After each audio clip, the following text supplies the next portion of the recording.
lamang sa panahon ng latest news.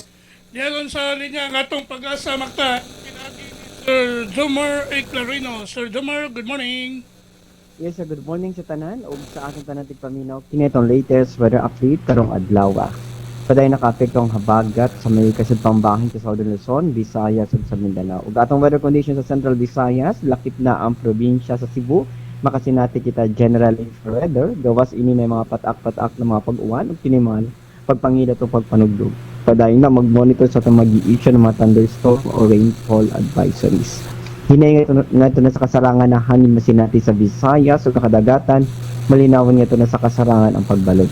Temperatura sa Cebu 26-32 degrees Celsius, aring adlaw mo salap alas 6 sa hapon, o ang dagat mo taob alas 11:55 karong buntag, muhunas alas 7:22 sa gabi. Philippine Standard Time alas 6:13 sa buntag ikan diri sa Mactan, pagka sa Visayas, DOSP Jomar A. Clarino.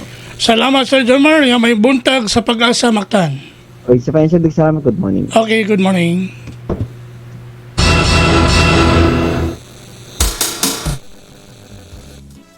Inyog na debate ang atong dagan sa kahimtang sa panahon.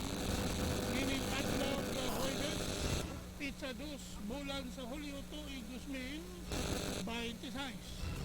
Pinagi ni Sir Jomar A. Clarino ang atong weather specialist gikan sa pag-asa maktan na naghatod sa dagan sa kahimtang sa panahon kon weather update. Salamat kayo sa pag-asa maktan ug mayong buntag sa nato ang tanan. Upang minahon sa'yo sa kabang tao.